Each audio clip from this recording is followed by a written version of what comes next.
Dinosaurs, जो रेंगने वाले जीवों के वंशज थे, लेकिन आकार में बहुत ही बड़े। डायनासोर्स ने पृथ्वी में बहुत ही लंबे समय तक राज किया। करीब 14 करोड़ सालों तक इस धरती पर इन दैत्याकार छिपकलियों का राज था। परंतु उसके बाद क्या हुआ? आखिर ये डायनासोर्स कहाँ विलुप्त हो गए? आखिर वो कौन सी घटना थी जिसने इनका नामो निशान मिटा दिया? इसे जानने के लिए हमें समय में फिर से पीछे जाना होगा। तो आइए चलते हैं आज से 6.5 करोड़ साल पीछे।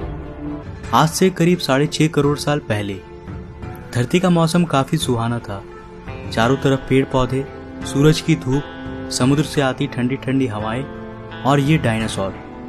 परंतु यहाँ डायनासोर के अलावा एक और प्रजाति भी था जो आकार में बहुत ही छोटा था और ये आज के चूहे जैसा दिखता था। असल मायनों में यही हमारे प्राचीन पूर्वज थे और आगे चलकर हम इन्हीं से विकसित होने वाले थे। ये थे मैमल्स, यानी स्तनधारी जीव। आपकी जानकारी के लिए मैं बता दूं कि डायनासोर्स अंडे देते थे, लेकिन मैमल्स अंडे नहीं देते हैं। हम इंसान भी एक मैमल हैं। उस वक्त ये मैमल्स डायनासोर्स के डर से जमीन के अंदर बिलों में छुपकर रहते थे और इनकी यही खासियत इनके लिए वरदान बनने वाला था। जब ये सारे जीव आराम से धरती में अपना जीवन बिता रहे थे, उस वक्त एक 10 किलोमीटर के डायमीटर वाला एक एस्टेरॉयड सीधे धरती की ओर बढ़ रहा था। धरती के ग्रेविटेशनल फील्ड में घुसते ही इसका रफ्तार एकाएक और तेज हो गया। प्रत्येक सेकंड के साथ साथ ये धरती के करीब और करीब बढ़ता जा रहा था। करीब 70,000 किलोमीटर प्रति घंटे के रफ्तार से यह धरती के वायुमंडल में प्रवेश करता है। धरती के वायुमंडल में घुसते ही घर्षण की वजह से ये एक आग के गोले में बदल गया। इसकी चमक इतनी अधिक थी कि इसके 800 किलोमीटर के रेडियस में आने वाले सभी जीव पूरी तरह से अंधे हो चुके थे। ये जीव इसे देख नहीं पा रहे थे, लेकिन वो इसे महसूस कर सकते थे। एस्टेरॉयड जमीन से टकराता है और एक बहुत ही भयंकर विस्फोट होता है।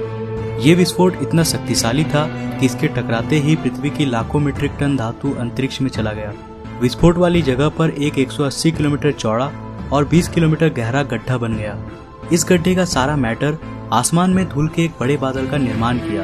इतने बड़े टक्कर की वजह से भूकंप की तरंगें धरती के क्रस्ट में कई किलोमीटर दूर तक चली गई। इस वजह से समुद्र में विशालकाय लहरों का निर्माण हुआ और एक के बाद एक सुनामी की लहरें चारों तरफ बढ़ने लगी। धरती के महाविनाश की प्रक्रिया का आरंभ हो चुका था।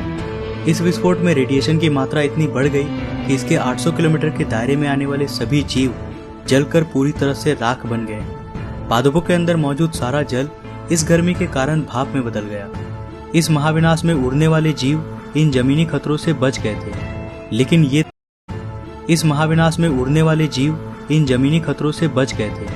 लेकिन ये तो बस महाप्रलय की शुरुआत थी। विस्फोट की वजह से जो लाखों मीट्रिक टन धूल और पत्थर अंतरिक्ष में गया था, ठीक 40 मिनट बाद वो आग के गोले के रूप में धरती पर बरसने लगे। साथ ही धूल का एक बहुत बड़ा तूफान 20,000 किलोमीटर प्रति घंटे की रफ्तार से मौत लेकर आ रहा था। ये धूल के बादल कई किलोमीटर मोटे थे, जिसकी वजह से धरती पर सूरज की रोशनी का पहुंच पाना असंभव हो गया था। कई सालों तक धरती पर सूरज की रोशनी पहुंच ही नहीं पाई और इसके परिणाम स्वरूप धरती पर पेड़ पौधों की लगभग सारी आबादी खत्म हो गई थी। इस बादल ने धरती को चारों तरफ से ढक लिया था। विस्फोट के 90 मिनट्स बाद धरती का तापमान 150 डिग्री सेल्सियस तक चला गया। इसकी वजह से जो डायनासोर विस्फोट के इलाकों से बहुत दूर थे, वे भी इस गर्मी से बच नहीं पाए। इस महाप्रलय में धरती के कुल 75% आबादी पूरी तरह से साफ हो गई थी, लेकिन यह महाप्रलय किसी के लिए फायदेमंद साबित होने वाला था। डायनासोर का अंत एक नए प्रजाति के लिए सुनहरा अवसर था। मैमल्स, इन्होंने खुद को इस महाविनाश से बचा लिया था। अत्यंत गर्मी से बचने के लिए ये जमीन के अंदर रहने लगे और जिंदा रहने के लिए इसने सब कुछ खाना शुरू कर दिया। इन डायनासोर्स के अवशेष आगे चलकर हमें भविष्य में मिलने वाला था, जिससे आज हम इनके अस्तित्व का अनुमान लगा सकते हैं। महाप्रलय के कुछ लाख साल बाद अब धरती पूरी तरह डायनासोर से मुक्त हो चुकी थी और धरती पर एक नई शुरुआत की प्रक्रिया चल रही थी। इस नई दुनिया में हमारे प्राचीन पूर्वज समय के साथ साथ विकसित हो रहे थे। अब ये आकार में पहले से काफी बड़े हो चुके थे, परंतु ये अब भी दिखने में हमारी तरह बिल्कुल नहीं लग रहे थे, क्योंकि इसे आगे चलकर कई अन्य प्रजातियों में विकसित होना था। आज से करीब 4.7 करोड़ साल पहले अब धरती का वातावरण लगभग पूरी तरह से आज के समान बन चुका था। इस धरती का तापमान 24 डिग्री सेल्सियस था और धरती का एक दिन करीब 24 घंटों का होता था। इस वक्त धरती के सारे महाद्वीप लगभग पूरी तरह जानी पहचानी थी। केवल एक नए भूभाग की रचना बाकी रह गई थी। धरती के टेक्टोनिक प्लेट्स में एक बार फिर से हलचल हुई, जो धरती के दो बड़े बड़े द्वीपों को एक दूसरे के पास ले जा रही थी। ये वही भूभाग है जहां आज इस वीडियो को देखने वाले अधिकतर लोग रहते हैं। ये है इंडिया, जो एशिया महाद्वीप की ओर तेजी से बढ़ रहा था। इन दोनों द्वीपों के आपस में टकराने की वजह से एक नए भू श्रृंखला का निर्माण हुआ, एक नई पर्वत श्रृंखला, हिमालय। और यह है दुनिया की सबसे ऊंची चोटी, माउंट एवरेस्ट। इस पर्वत श्रृंखला में गिरने वाला बर्फ आगे चलकर कई नदियों का निर्माण करने वाला था, जो भविष्य में दुनिया के लगभग आधी आबादी को पीने का पानी मुहैया कराने वाली थी। लेकिन यहाँ धरती पर अब भी कुछ कमी रह गई थी। धरती पर अभी भी कोई चीज लापता थी। वे थे हम मनुष्य। लेकिन परिस्थितियां अब बदलने वाली थी। आज से 40 लाख साल पहले अफ्रीका के पूर्वी इलाके में एक नए पर्वत श्रृंखला का निर्माण हुआ, ईस्ट अफ्रीकन रिफ्ट वैली। ये पर्वत यहाँ आने वाले मानसूनी हवाओं के लिए एक अवरोध बन गई थी और इस वजह से यहाँ के जंगलों में बारिश आनी बंद हो गई। यहीं इसी जंगल में रहते थे एप्स।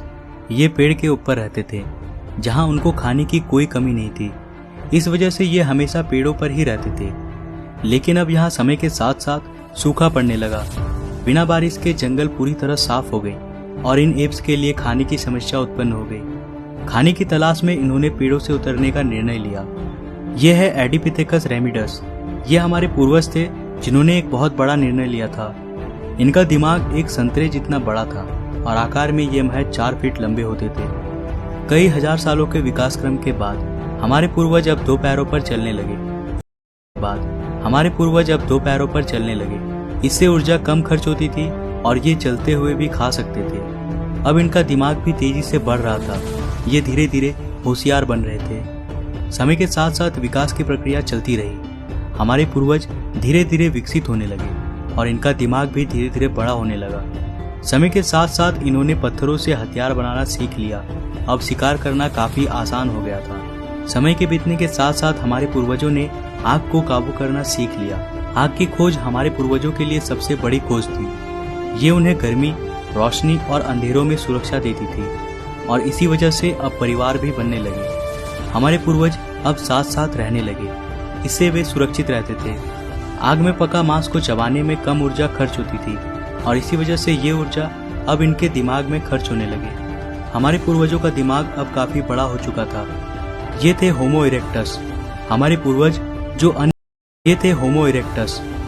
पूर्वज जो अन्य जानवरों से ज्यादा होशियार थे और मिलजुल कर रहने वाले पहले जीव थे। इन्होंने अपने संदेश को दूसरों तक पहुंचाने के लिए अलग अलग आवाजें निकालनी शुरू की। इससे हमारे पूर्वजों ने भाषा का निर्माण किया, जिसके जरिए हम बातचीत कर सकते थे और ये हमारी सबसे बड़ी उपलब्धि थी। यही वो आखिरी विकास क्रम था जिसके बाद विकसित होकर हम बने।